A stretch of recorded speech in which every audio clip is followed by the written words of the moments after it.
Hi, we are doing series of video lectures in digital communication. We have done 3 videos so far, ASK, FSK and PSK in this module. This is the 4th video in the series and it is about QPSK. There's a close relation between PSK and QPSK because in both the process, carrier undergoes a phase change. But in PSK, carrier undergoes a phase shift of 180 degree, while in QPSK, the carrier undergoes a phase shift or phase change of 90 degree. In PSK, we used to transmit 1 bit at a time, but in QPSK, we're going to transmit 2 bits. If you transmit 2 bits at a time, you have 4 possible combinations 0, 0, 0, 1, 1, 1, and 1, 0. And each of these transition will be compared with the phase. So you have 4 phases, okay, which will be separated at a distance of pi by 2. So you can have phase like pi by 4. The next phase might be 3 pi by 4, 5 pi by 4 and 7 pi by 4. So they'll be in a different quadrant. That means they'll be separated by a phase shift of 90 degree. So essentially QPSK, if I want to summarize, QPSK is basically nothing but it is twice of BPSK. For example, if I consider my input as this, you can see this is an 8-bit input. I have written input in black and red color. So 1, 0 according to their location. All the bits which are in odd positions are written in black and all the bits which are in even positions are written in red. So in QPSK what we do is we segregate. So normally how do we create a QPSK is not directly attaining the QPSK instead of taking the help from BPSK counterpart. So in BPSK what we do is in QPSK what we do is we separate the even and odd bits according to their location. Okay, so let me take the even bits. So odd bits. Let me separate the odd bits which are given by black color. You can see 1 1 0 0. Okay, similarly we can have odd even bits as well. So these are the odd bits. So I have written here for this odd bits I'm going to do BPSK. I'm going to represent this with BPSK. So you have seen in BPSK there is a phase change of how much degree? 180 degree. Now BPSK representation of odd bits are represented by cosine waveform. Now in BPSK, if you remember, in BPSK, okay, in BPSK what we have used is polar NRZ. Okay, polar NRZ means bit 1 is equal to 1 volt and bit 0 is equal to minus 1 volt. So that you keep in mind. 1 volt means cos 0 degree and minus 1 volt means cos 180 degree. I hope you understand it. So whenever you have bit 1, it will be represented by cos 0 degree. Whenever you have bit 1, it will be represented by cos 0 degree, and whenever we have bit 0, it will be represented by cos 180 degree waveform. Okay, so we're going to do that. So you have this, if you can see here, you have bit 1, it will be represented by cos 0. Again you have bit 1, it will be represented by cos 0. Then you have 0, it will be represented by cos 180 degree, and another 0, it will be represented by cos 180 degree. So according to that, I'm going to draw it. Okay, so let us see it. Yeah, you can see it as, what is the value of cos 0? Nothing but 1. So 1 volt. Okay, if you can notice here. Again you have 1. So again it will start cos 0. You can see it here. How about this 0? 0 is equal to minus 1 volt. For minus 1 volt we have cos 180 degree. So there will be a phase inversion of 180 degree now. So let me do the phase inversion. So this is the phase inversion and this is 180 degree. You can see it is started from here. Okay, cos 180 degree is minus 1 volt. So minus 1 volt means cos 180 degree. That's what the phase inversion have happened here. Again you have 0, so it will start here as again similar to this. You can see. So hope you have understood. Cos 1 is equal to bit 1 is equal to 1 volt, that is represented by cos 0 waveform, and bit 0 is equal to minus 1 volt, that is represented by cos 180 degree waveform. Okay, all right. So we are done with odd indexed positions. Now all the red color bits we will segregate and we'll do even indexed position, and that representation has to be done by sine wave. Okay, because there's a we have to this is the way we represent. This is here called in phase component. The next that I'm going to do is called quadrature phase components. Okay, so let us do that. So these are the bits you can see from. Okay, all right. So 0 triple 1 again.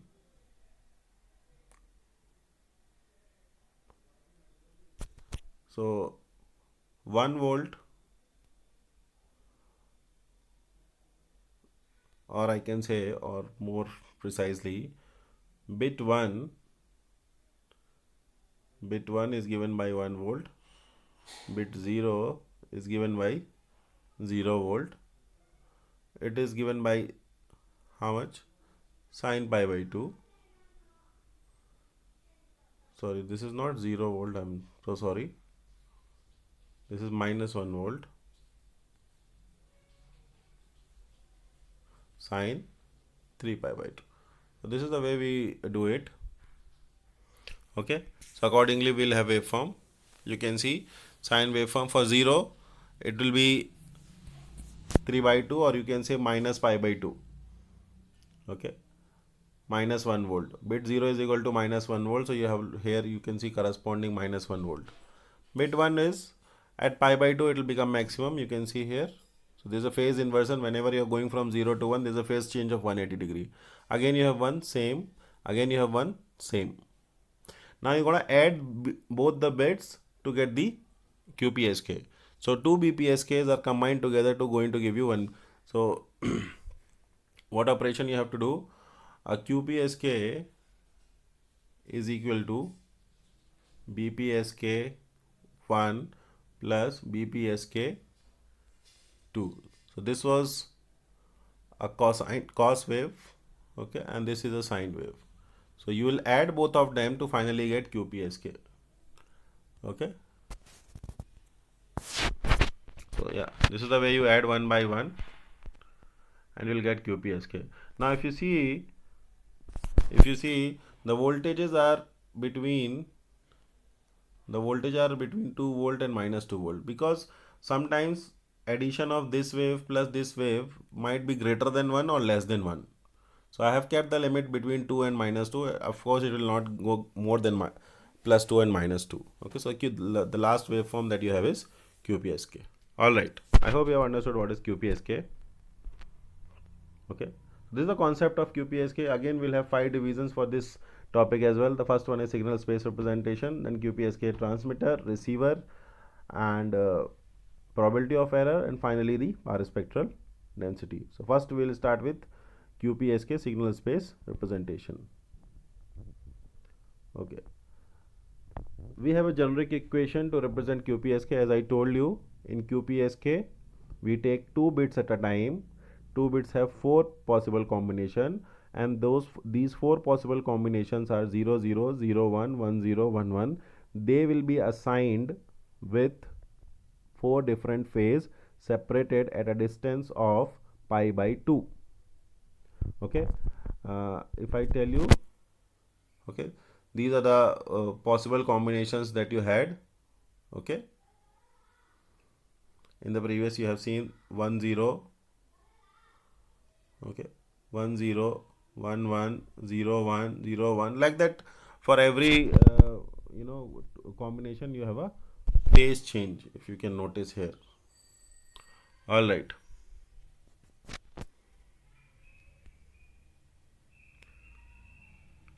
so as I told you, those 4 combination will be equally spaced at a distance of pi by 2. So you can see these are the 4 phases. Any 4 phases we have selected.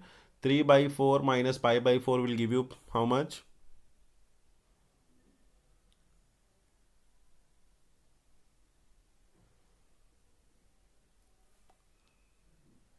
Okay, so these are the 4 phases. You can see here 3 by 4 minus pi by 4 is going to give you pi by 2. Similarly, 5 pi by 4 minus 3 pi by 4 is going to give you pi by 2.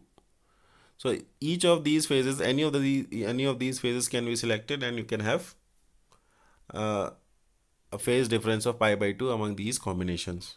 This is basically QPSK. This is the signal representation of QPSK. You can see I have taken a generalized signal SIT. I can go from 1 to 4. So if you put here I is equal to 1 and I is equal to 1, you will get the first signal S1T. Similarly, I is equal to 2, you get second signal S2T, S3T, S4T. Okay, so S1, 2, 3, 4. Four signals can be represented here, and they'll be separated at a phase of these phase variations. Okay. Now what it looks like a formula of cos of A plus B. So we can just, cos of A plus B formula, we can expand it. So it will be cos A, cos B, sin A, sin B. Anyways, so E is the energy here. Instead of EB, I have put E, and instead of TB, I have put T, because we are not sending one bit at a time. Instead of one bit in QPSK, we are sending 2 bits. So that is the advantage of QPSK. QPSK have higher data rate. Okay, because we are sending in the same bandwidth, we are sending 2 bits. Okay, so you can see here, this was more like a formula of cos A plus B. This is A and this is B. So we have separated, we have written cos A plus cos B, cos A cos B minus sin A sin B. Okay, so just expanded it. Okay, after that, what we do is we can rewrite or rearrange to get the basis function. In this, we need not to find out basis function using synthesizer equation. Instead, we know that this wave here, cosine wave, act as in phase component, and this wave here, sine wave, act as quadrature phase component. So these are going to act as basically our basis function. So these are our basis function. You can see here, root of 2 by t cos 2 pi fct is one basis function, and root of 2 by t sin 2 pi fct is another basis function. This is called in phase component, and equation 1.4 is called quadrature phase component. Okay, so let us put the value of phi1 and phi2 in from equation 1.3 and 1.4 and 1.2. Okay, I'll take this value of phi1t here and put in this equation. Similarly, I'll take the value of phi2 also, okay, and put in this place here. Okay, yeah, so in place of root by t, I have put phi1t. Here I have put phi2t. This sin 2 pi fc should not be there. It is a typing error. This should completely be eliminated or replaced by phi2t. So it will look like root of e cos phi1t and root of e sin phi2t. Okay, so this is an error. Please remove this. Sin 2 pi fct should not be there. Anyways, so these are the coordinates.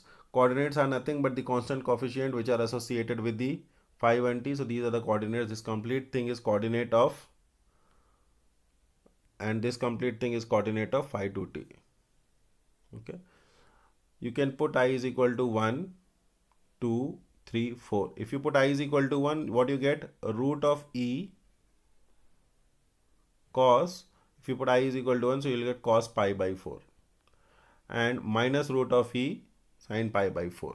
Okay, so every time you put 1, I is equal to 1, you get two values. So you get two coordinates.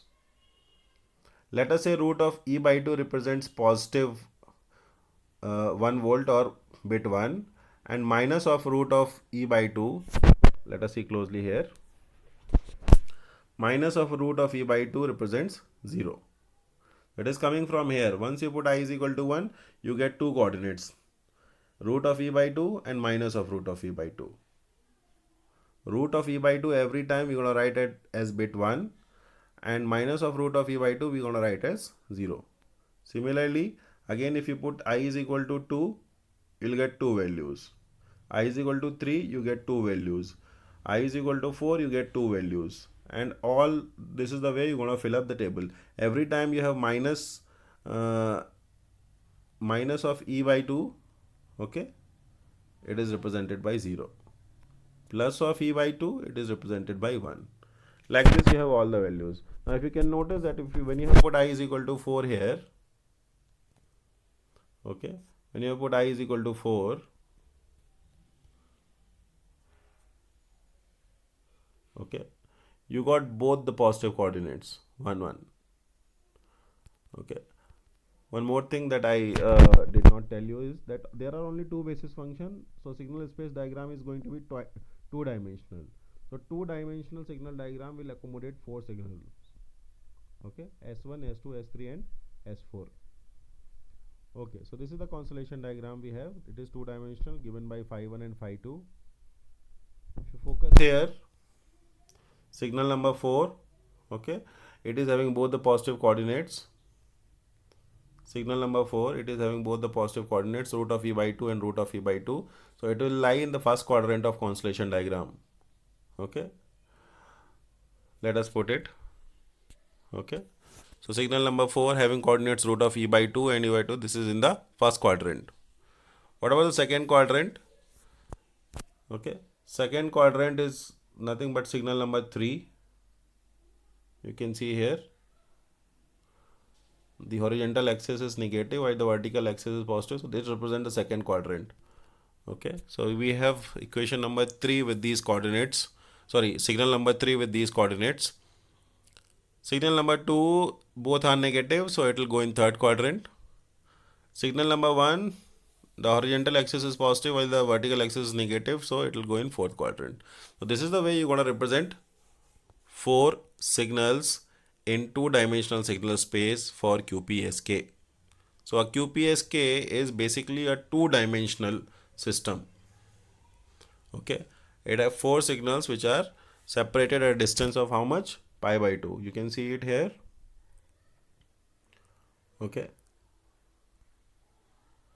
they are separated at a distance of pi by 2. Okay, like this. So there is a phase of pi by 2 always between all. Okay. Alright. So hope you have understood the constellation diagram of QPSK. Having this with us, we can now go for QPSK transmitter or generator. So that will be the second topic. QPSK transmitter or generator. So this is the equation that we had. There are two basis function, phi 1t and phi 2t. These are the coordinates of the basis function. Okay, you can put different values of I to get S1, S2, S3 and S4.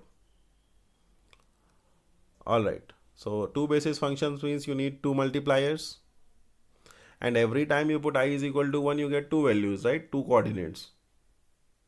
So you need to select one out of it. Okay, so you are giving one input, I is equal to 1, but you are getting two output. You need to select any one out of it. So you need a demux. Demux is one input, multiple output. If you put I is equal to 1 here, in this you'll get two coordinates, root of e by 2 and minus of root e by 2.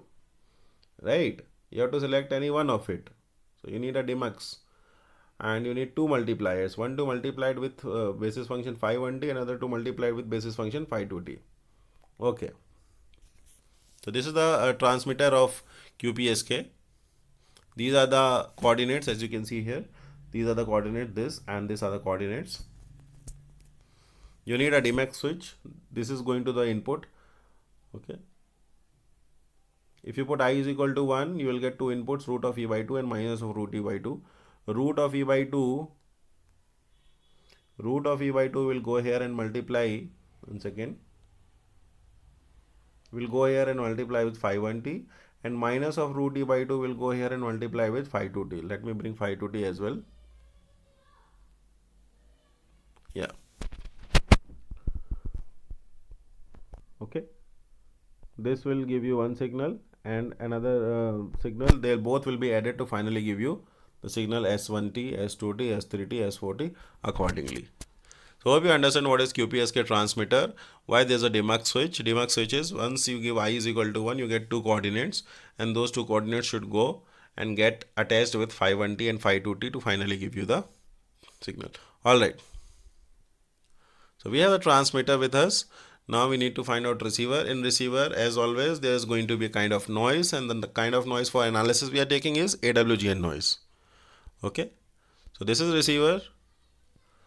As I told you, the kind of noise is AWG, and what are the characteristics of this noise? It is having zero mean, it is having power spectral density n naught by 2, and the variance also n naught by 2. Our received signal is not the original signal but signal plus noise.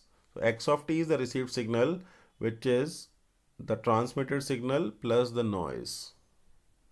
WT represents white noise. Okay, so let us also every time the kind of receiver that we use, correlation receiver. Now since we have two basis function, there are going to be two random variables x1 and x2. So we need two set of correlators. Two set of correlator means two multipliers and two integrators. And depending upon the value of x1 and x2, we need two decision making devices as well. Okay, so let us see here. We have two basis function. The input is x of t, the received signal, which is signal plus noise, followed by two integrators, as I told you. Okay, the output of first integrator is x1, the output of second correlator is x2. Okay, this is called one correlator and this is called another correlator. The output of one correlator is x1, the output of another correlator is x2. So we need two correlators because of two basis function. Anyways, and two decision making devices. Depending upon the value of x1 and x2, decisions will be taken, and finally we have to do an estimate. Okay, again whatever values will come, so we have used demux in the transmitter, you have to use mux, because out of two you have to select one. Okay, and that will be the estimated. What is the value of x1? X1 is xt multiplied with phi 1t and integrated. Similarly, x2 is xt multiplied with phi 2t and integrated. The value of x1 and x2. Separately, we have to analyze x1 and x2. That means we need to find out mean, variance and PDF of x1, mean, variance and PDF of x2, which will help us in finding out the probability of error. So that time we'll see to it. Now coming to the probability of error, out of four signals S1, S2, S3 and S4, signal 4 was in first quadrant. If you remember the constellation diagram, signal 4th have both the coordinate S41 and S42 positive. That's why it was in the first quadrant of signal space diagram. Okay, so we are taking that condition that we are transmitting the fourth signal. Okay, so this is the probability of error. Xt is SIT plus WT. We can let us say that fourth signal was transmitted, so S4T in place of SIT we have written S4T. Okay,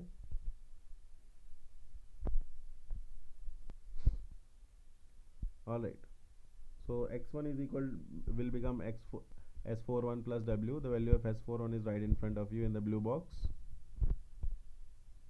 This process is quite familiar with you. We have done in ASK, FSK, PSK as well. So this is x1.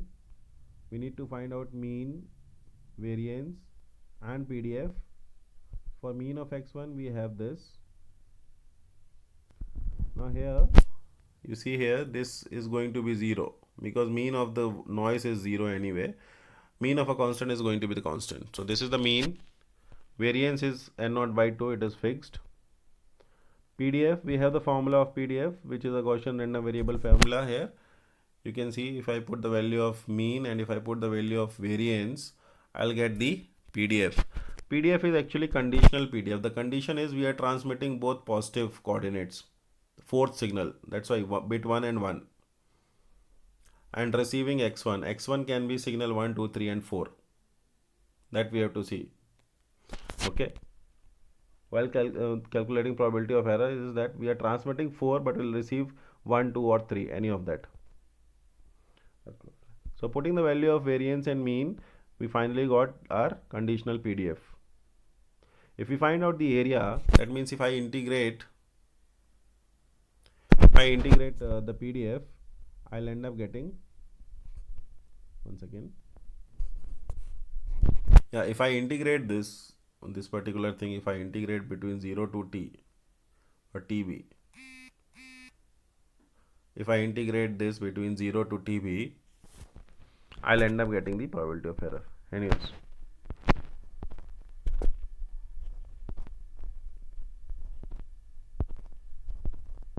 all right. So similarly, we have to find out x2 as well. There was two correlator output x1 and x2. For x2 also we will put SIT is equal to S40 and find out. So this is the similar process. We have got it. We'll find out mean, variance and PDF accordingly. So we have found out for x2 as well. You can see here x2. My mistake here, you can see here x1 is written, but write x2. It is a continuation of this. There's a typo error here. All right. Okay. For probability of error of QPSK, what we do is to make correct decision. If you can see here, to make correct decision, x1 and x2 both should be greater because it is in the first quadrant. So the value of x1 and x2 must be greater, so that what if we have transmitted S4, we should receive S4. Okay, it should be in the first quadrant as written. It should be in the first quadrant of the signal space diagram. That means probability of correct decision. See, I am not calculating probability of error. Instead of that, I am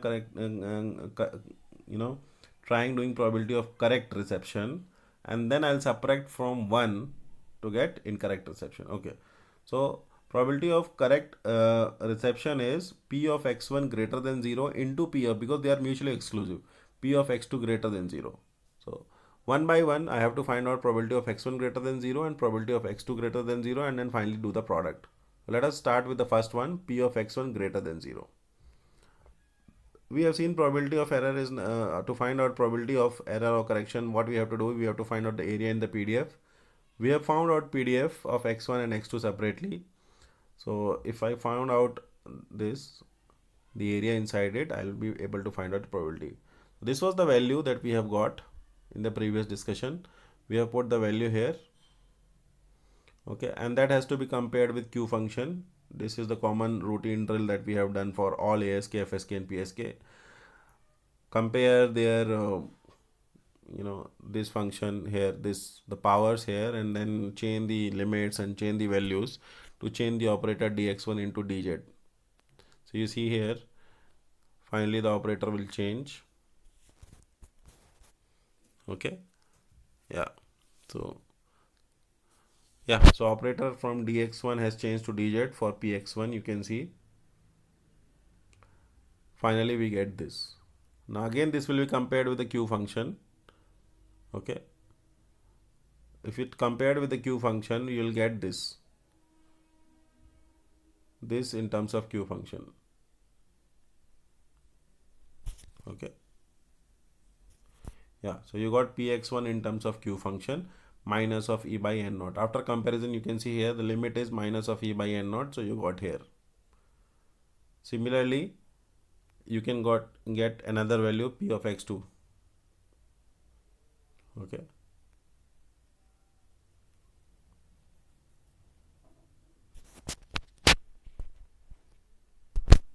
p of x1 we have got how much?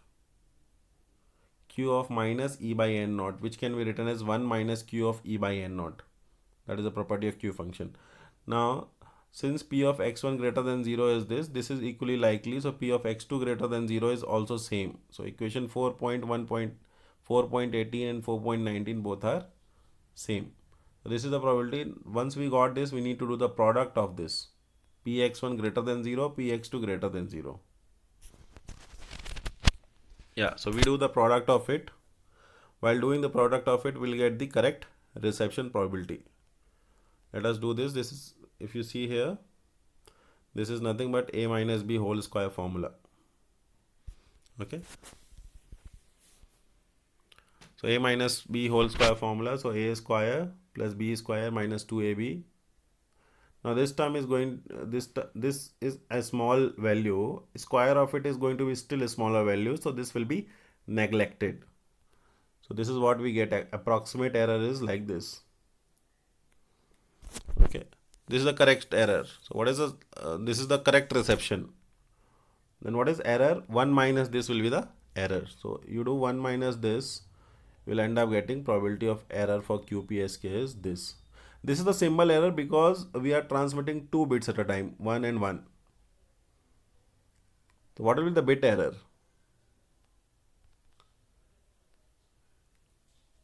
Okay, for all the bits, this is for bit 1 1, this is for bit, okay, this is for bit 0 1 when you transmitted, or bit 1 0 when you transmit, or bit 0 0 you transmit. So all are equally likely, but still it is a symbol error. Okay, average probability is 2q e by n naught. What about the bit error? Bit error means you have to divide it by 2. So it is written wrong here. It has to be divided by 2. So 2 and 2 should get cancelled because there are 2 bits, right? So that q of e by n naught should be the bit error of QPSK. So keep in mind that thing. Alright, so we have found out probability of error for QPSK. This is called the symbol error and this is called the bit error. I hope you have understood it. It might look lengthy, but it is not. Okay, power spectral density of QPSK. So in the beginning of this discussion, we have seen QPSK is equivalent to twice of BPSK, or 2 BPSK will combine together to form QPSK. So power spectral density of BPSK is already discussed in module 3 third video. Okay, so you can see here the power spectral density of QPSK is twice of power spectral density of BPSK, or like this. So BPSK power spectral density already we have discussed in the last video of the third module. Just we'll multiply with 2 to get the power spectral density of QPSK. Again, it is a sinc square function with the amplitude EB, TB. Okay, so we're gonna put it here. Amplitude is EB. Okay, TB and TB got cancelled. The 0 crossings will be like this, and this is the bit rate. Okay, RB. The bandwidth is equivalent to RB. That's what we have got. Okay, so this is, again, it is QPSK here, not BPSK. Power spectral density of QPSK. This is the power spectral density of QPSK, not BPSK. The only difference in them in terms of their amplitude.